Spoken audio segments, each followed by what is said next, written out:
I'm Maureen Fung, and I'm one of the youth program leads on the youth team at ITA. And what the youth team does is that we work with school districts, First Nations schools, and independent schools across BC to offer trade opportunities to students from kindergarten to grade 12.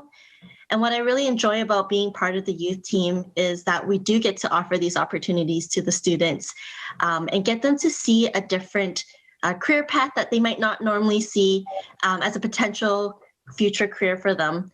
So I'm really thankful for this opportunity to get to speak to you today and interview such a great leader and trailblazer like yourself. Thank you very much. My name's Lisa Scott. I'm a red seal electrician from Quesnel, BC in the Cariboo region. And I started in the trades in 2002. Awesome. And ITA's #1 goal for BC is to have a trades training system that is inclusive and diverse. And all the regional reps like yourself are helping us to get there. So my first question is, what inspired you to become an electrician, and how did you make that happen? Well, my son. I was a single mom, and I just wanted to build a better future for us. And the trades really offered, endless opportunities, financial stability, like a great career. So I took out a student loan and registered for the pre-apprenticeship for electrical and jumped right in. And so what do you love about being an electrician? The financial independence, for sure. And then I've learned so many valuable skills in the construction industry, and not just the electrical side of it. And being part of those big projects and big installs is really cool too. It's been a really great career choice for myself. That's so great to hear. And so now we're going to kind of switch over and kind of ask you about the challenges that you have faced being a woman in the trades. That's a long list of challenges. But for sure, the sexism, harassment, discrimination, lack of fitting PPE, no women's facilities, constantly having to prove your worth and that you belong on a job site. And then, not to mention it is just really hard work sometimes, but adding some of those other challenges, some days are for sure a lot harder than others to go through. Yeah, I can definitely see that. And I know that's something that women in the trades face and something we're working on to change. So what advice would you give to other women? Yeah, for sure. It's made me the woman I am today, for sure. My strength, determination, resilience have for sure all come from being a tradeswoman. And it's a great career choice and with amazing opportunities. And I guess the one thing that I'd want all those other women to know is, they belong here just as much as anyone else does. And for me, that took a long time for me to figure that one out on my own. But yeah, that touches home for sure. That is true. You have a place here too. We all have a place here. And so I think that's going to be the inspiration, and for them to know that you were able to come to that, maybe they can come to it a bit sooner. Yeah. I know you're volunteering your time to be a regional rep, and so we're so grateful for that, and so grateful that you've taken the time to be this champion for tradeswomen in BC and all around the world. So thank you so much for talking to me today. Thank you as well for giving us the opportunity, and these platforms to help speak on some of these tough issues.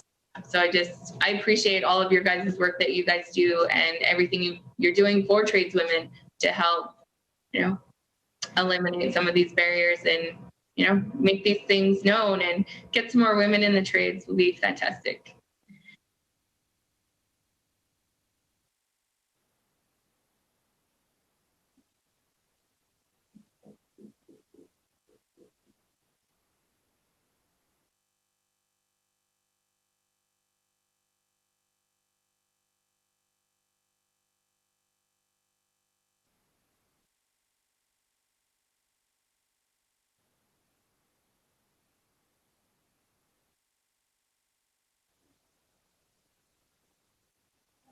Welcome back, everyone. If you're just joining us again, We do have closed captioning. Click on the CC or live transcript button on the Zoom menu to the right of the chat button. In the mobile app, click the More button on the control menu, and the font size can be adjusted by going into the Zoom app and choosing accessibility. In this next session, we're going to discuss why it's important to work with community-based partners to normalize skilled trades as exciting and engaging career options, and learn how BCCWITT and its partners are making a difference in creating a brighter future for the skilled trades. There won't be time for questions at the end, but we do invite you to post your questions still in the Whova app, and panelists and the moderator will jump in there later to try to answer the questions. I am excited to welcome Lindsay Kearns, who is a Red Seal electrician and outreach coordinator for the BC Centre for Women in the Trades. Lindsay's going to be moderating the panel for us all day, though. She has been in the background working her wonders to make sure all of this went smoothly. So thanks for that, Lindsay, and thanks for moderating the panel. Thanks so much, Lisa. I'm coming to you today from the unceded territories of the Lekwungen people, the land of the Esquimalt and the Songhees, where I am a settler, descended from Irish, Scottish, and British ancestors.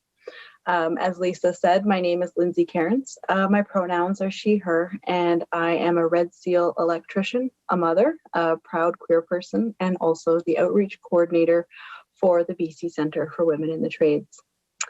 At the Centre for Women in the Trades, we regularly coordinate women in trades to speak at career fairs, youth groups, school classrooms, public events. And one of the amazing things I've learned from all of this fantastic work that we've been doing and the fantastic tradeswomen who have volunteered for these opportunities is how enriching it is for them.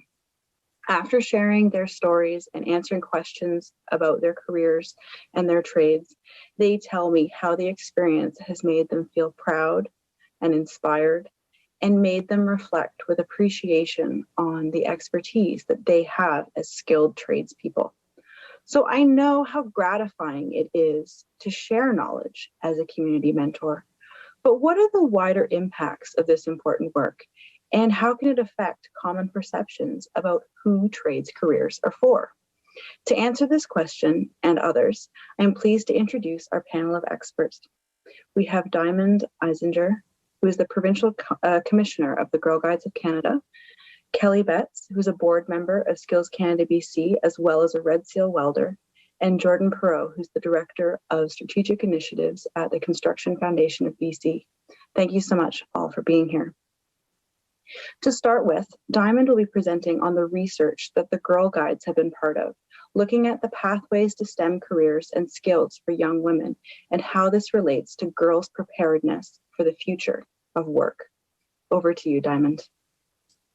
Thanks so much, and thank you for having me. I do have a couple of slides and some pictures just to mix things up, so hopefully you can see those. I'm so glad to be able to join you on behalf of BC Girl Guides, which is British Columbia's largest network of girls and women. And of course, it's International Women's Day, so what better opportunity? Just on this next slide here, you'll see that Girl Guides is a all-access pass for girls to explore the world around them, to get involved in their communities, to consider diverse career paths and more. We connect girls with diverse women role models from all walks of life to expose them to the opportunities that exist out there, whether those are careers they could pursue or interests they could explore. And just on this next slide, you'll see that this is really important for us because as a girl-driven organization, we want to understand the motivations of girls. We want to understand their hopes and their dreams and what they wish to do in the future. And our research has suggested, we've done a lot of what we would call girl-driven research in the last couple of years to really understand why girls make the choices that they do, how we can provide the best support to them, and how we can mobilize other community partners to do that. And so in some of our research, including one report called Keeping Doors Open, which I've included some previews of some tips from in the Whova app. There are a number of documents that you can download. we canvassed girls for their own perspectives on their career choices. And what we found was, as might be implied in the title, Keeping Doors Open, girls as early as grade 8 are closing their doors potentially to future career options based on, for example, the courses that they're choosing for their high school education, for the information that they're being exposed to. And that can be for a variety of reasons. That could be because girls aren't exposed to the options. That could be because of the career counseling that they're receiving. That could be because of, societal or social pressures in terms of what careers might be feasible for them. And so in discovering all of that, it became even more important for us to not just at grade 8, not just at grade 12, but as early as possible, expose girls to the multitude of options available. So just on this next slide, you'll see, and I've included a variety of images throughout that you'll see.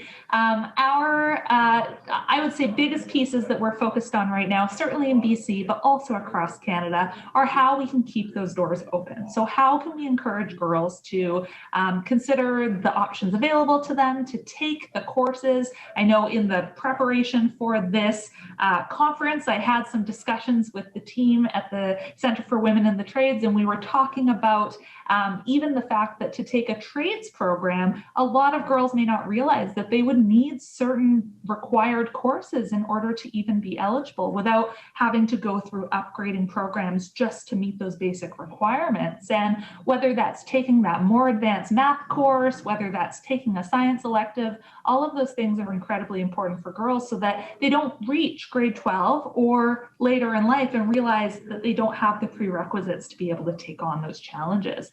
Another really important aspect is connecting girls with role models. That's what we're all about. We find opportunities through our Girl Guide activities, through our program, to have girls meet with amazing women from all across BC, and especially during COVID, even further beyond.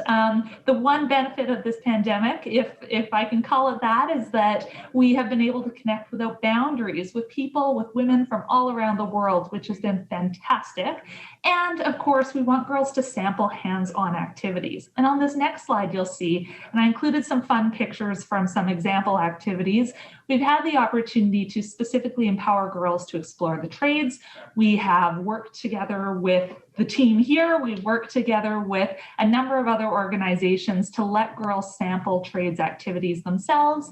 We have hosted career fairs in the last several years. Of course, this year it's been a little bit different, but previously, including last year, just days before COVID, we had our career fair at Vancouver Community College, where we had girls sampling tools and meeting tradeswomen and learning about the careers available to them. And we also have had some local grassroots initiatives as well, including in the Kootenays. We've had actually a trades camp where, and there's 2 pictures included here, where girls could sample awesome activities in a camp setting to learn all about the careers available to them. So I would love to work together. We already are working together, but I think that to the topic of this session, community partnerships are incredibly important.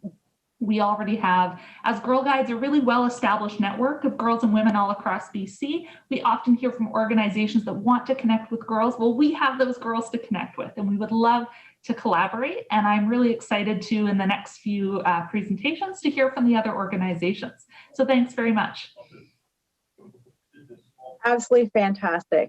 And I love the point you made there, Diamond, about how some of the barriers we're talking about here for women are multifaceted in terms of making that choice earlier on about what sorts of career paths might be limited by course options. And what that tells us is that our solutions need to be multifaceted too.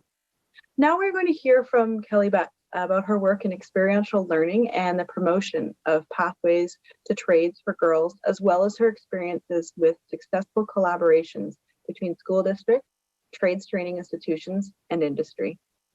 Thanks so much, Kelly. Thank you, Lindsay and Diamond, for kind of setting the stage here. I've been involved with trades training and trades promotion since I was 16, and when I took an introduction to welding course in grade 11, and at that point I was the only girl in the class, and it took a lot of fortitude to stick with it. And thanks to the fact that I had brothers at home, I was able to navigate and continue with that and become graduate with a welding pre-apprenticeship program and go on to become a journeyman welder. But because there was very little promotion to girls in high school, there was very few girls that would even consider or be accepted into trades programs often.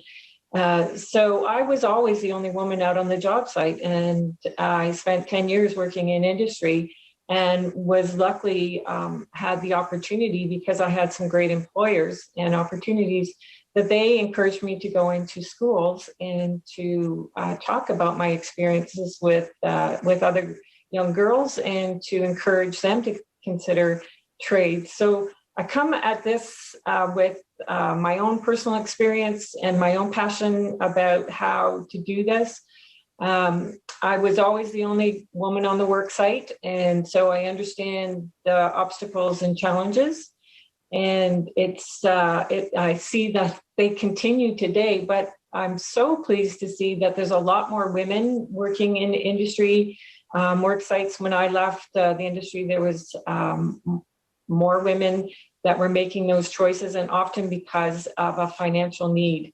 And so I think I left industry in 1990 to focus on education. My goal then was to get into education and to be a role model for girls to consider, and because oftentimes shop classes are male teachers, mostly boys sign up, and so there's not a lot of role models out there for girls to consider, and there's not a lot of information or support for girls to go into these types of courses unless you're in a school that happens to be really innovative and really focused in this way. So I'm really pleased to see that there's a lot of energy going into this right now. And it came to me the story. I saw a story in the newspaper this morning about some girls who wanted to change the name of a local park. It was called the Fireman's Park. And they went to their school principal and they said, we want this to be more inclusive. And they actually got the name changed to the Firefighters Park. And I just thought, this is great. There's girls and women now really taking the initiative to say, yes, we want things to be inclusive. And the language we use, the modeling that we have really is important for young girls to see that they see themselves in the system and that they want to see role models. So that is kind of the foundation I came into education with the need to have more role models in the system. And I had a passion to promote trades because I do believe that women do belong in trades and they are capable. And what it did for me was give me confidence. And when I developed the welding skills, and it gave me confidence to move into the field and to be able to hold my own with other men in industry. And that takes resilience and toughness and confidence and a support system. And I'm really pleased that there's organizations like Girl Guides and others like Skills Canada, which I'm now a member of, that are taking on these challenges to promote women in trades, hosting women in trades conferences, getting into classrooms, making sure girls are getting exposure, and trying to find opportunities to do this, a promotion of trades to girls. When I got into education, it became very obvious to me that there needed to be a lot of education in trades, not just with girls, but with boys as well. So I became quite passionate about building the linkages between industry education and helping young people to think about and consider careers in trades. And so I had wonderful opportunities because I was a woman in trades and had this passion for promoting trades to have get into different scenarios where we could build these linkages and collaborations. and not just through Skills Canada BC, but I had the opportunity to work with Camosun College and local school districts to develop programs where students could start getting exposure to trades in elementary, middle school, and then build on that to help prepare them a pathway for them to get into trades training, trades development in high school, and then on into college. So we helped to develop a pathway for young people to consider going into trades before they graduated. And it's through collaborations with school districts and industries such as what Jordan's going to talk about, which is the Construction Foundation of BC, who have been building these connections and inspiring young people and helping employers connect with young people. So I touched on a number of things there, but I think that there's a lot of work that needs to be done in this area, and there's some examples and there's organizations that are doing some great work. So I want to thank everybody for their hard work around this, and especially in the last session, they were talking about how we're supporting men to be more supportive of women in the trades. And I think it's just wonderful that this work is going on and that workplaces are being more accepting of women in the trades. And I'm just going to stop there and just want to thank you for this opportunity to speak to everybody today. Thank you so much, Kelly. And I really love what you said there about how on one hand you went into this actually being a role model in the schools, but then you've also been working on this behind the scenes with Skills Canada and the South Island Partnership to move the dial from the organizational work. Thank you so much. Really appreciate it. Thank you. And we're now going to hear from Jordan, our final speaker. He'll be presenting on the work of the Construction Foundation of BC and engaging communities to build skills around trades. Over to you, Jordan. Well, first of all, thank you for having me today. It's a privilege to be speaking beside, or at least after Kelly. She's been an influence in the way that we shape our program, and whether it's specifically looking at activities that encourage young women to consider trades careers, or just better approaches to engaging young people in general. She's had a big influence on our work, so it's kind of a privilege to do that.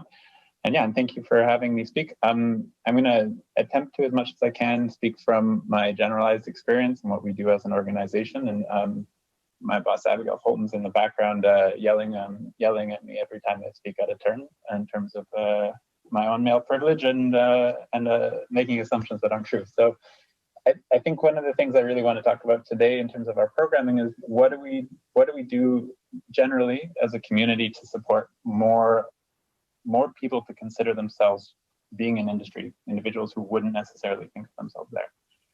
And part of that has always been, since we started in 2016 with the Skills Ready initiative, has always been about relationships. It's about how do we create the connection between those individuals who are going to be hiring and those young people who are pursuing that kind of work.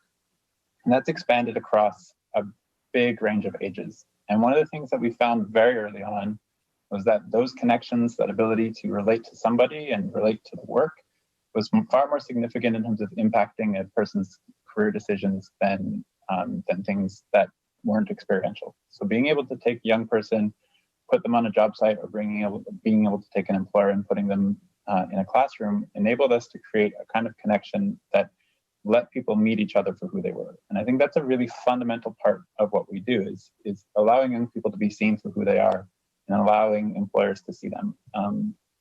So one of the things I wanted to share kind of as a personal experience or personal anecdote about this is my experience in the construction industry. I sort of stumbled into it. I grew up in a house where my dad was a builder, my uncles were a builder, my brother's a red steel carpenter. It was kind of just very, very normal for us to have tools in our hands. In fact, I think my first accidental experience with the table saw was around the age of 11. After that, of course, they taught me how to properly use it, but we were always encouraged to be out in the shop. It's, to be fair, shaped how we approach safety in all our programming. You gotta know how to use the tools. So when I was growing up, there was always role models for me to look to as I learned the skills that I needed to build things for myself. And as I went through school, I was never encouraged to be a tradesperson. It was always like academic pathway laid out ahead of me. But after I graduated there, I wanted to go traveling, and my choices really were go work at a fast food restaurant or go work as a laborer. And I was able to walk onto a job site with a lunch pail in hand and boots on, without a resume, without any sort of question of my ability to do things, and was immediately thrown to work. So I was able to jump on and start using tools. I remember a moment where I was using a chop saw, and my boss came out of the CCAN and was like, "Hey, do you know how to use that?" And I said, "Yes." And he's like, "Okay." And he went back inside. And it's very much the sort of assumption that I knew what I was doing, this assumption that I could use tools and the ability to do that, even though I was not a very competent tradesperson when I first started out, as most young people aren't. What was interesting about that for me is I grew up in a household where there's a lot of our families were pretty mixed. And so my cousins grew up in the same place that I did and went through the same house renovation project that I did.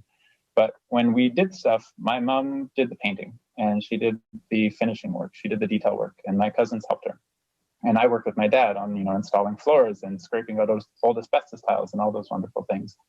And in the process of doing that, we learned two very different skill sets. And what was interesting about it, it was an unconscious bias within my own family that this was the way it was. And when my cousin went to go find work, she never even saw herself as being able to do a trades job. She didn't see it as something she was capable of doing. She didn't feel like it would be something she was safe doing. And what's interesting about that is when we've subsequently worked on projects together, her attention to detail, her attention to her patience with the project far exceeds my ability to use a tool.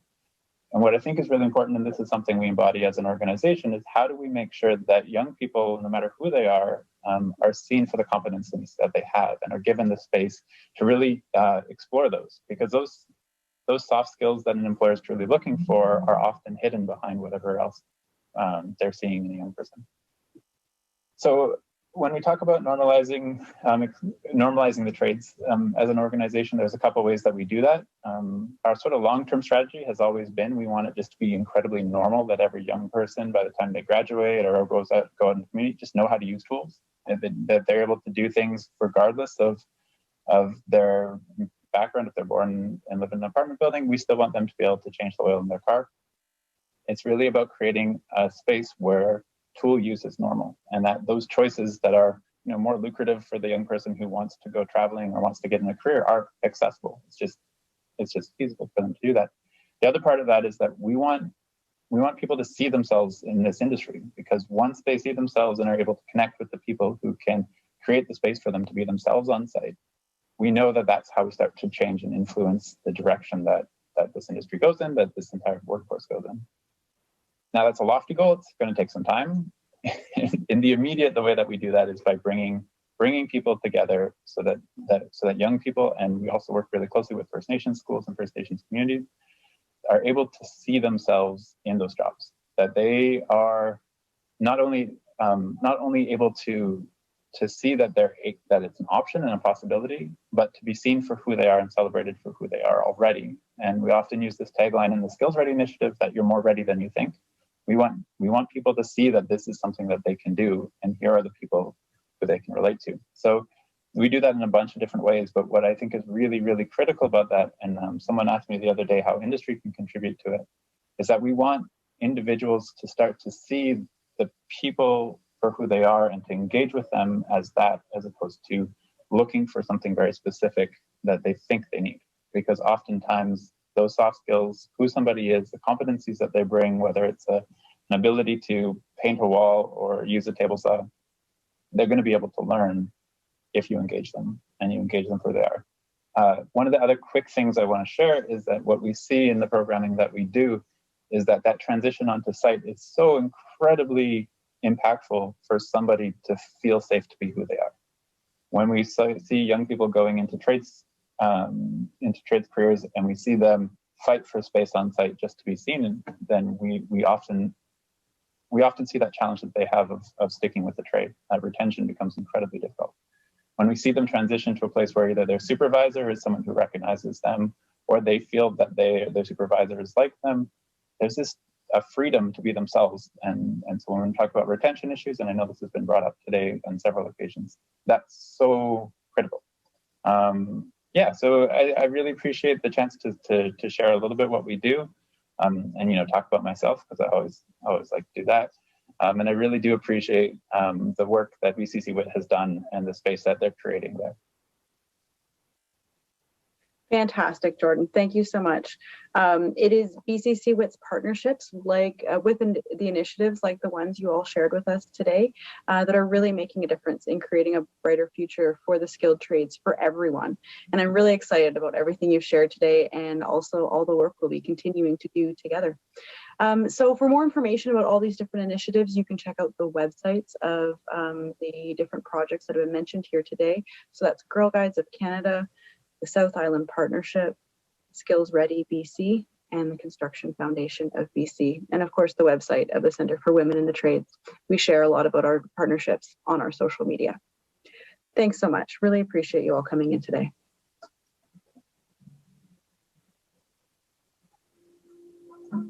Thank you, Lindsay, and all the panelists for that great discussion. Before we move on to our final session, I want to take a moment to thank Nina Hansen, Executive Director of the BC Centre for Women in the Trades, for all her hard work to get BCCWITT to this point and to pull off this conference. Although Nina is moving on to a new job, we know that her heart will remain with us.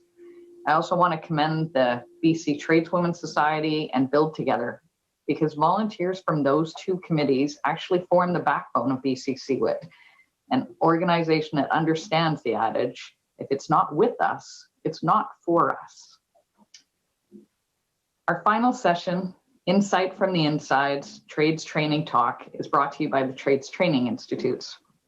If you're a guidance or career counselor, educator, or other influencers from K-12 schools, Work BC, and related employment support organizations, stick around. This session's for you. Please note that this session is using a different session link than this morning's event. To access it, please go to your Whova agenda and click on the link in the session. If you're not staying for the next session, thank you again for taking the time to join us today and learn about what's happening to further diversity, equity, and inclusion in the trades. Hope to see you at some of the April events. We also want to thank all the speakers for today, our generous sponsors, our tireless conference volunteers, and the staff of BCCWITT for helping to make the opening day of Women Build BC 2021 a success. Please make sure to check into your Whova app tomorrow when the Women Build BC April sessions go live. I know for me, some of the ones that I'm looking forward to, I told you about the history of tradeswomen, how to thrive in the trades, I think will be fantastic. Moving off of the tools, there's a lot of great sessions coming up. So watch your email and watch the Whova app for that info. We look forward to seeing you all back for 3 weeks of amazing sessions as Women Build BC 2021 continues in April. Happy International Women's Day. Please make sure you take a few moments today to set some intentions around increasing inclusion, equity, and diversity in the trades. For those staying for the next session, we're going to take a bit of a longer break to prepare and allow participants to grab a quick lunch. So do what you need to do to have a moment, and we will meet back here at 2:15. Don't forget to pop into the sponsor and exhibitor centers, engage on the community boards to gain more points for the engagement prizes. So see you back here at 2:15. Thanks, everyone.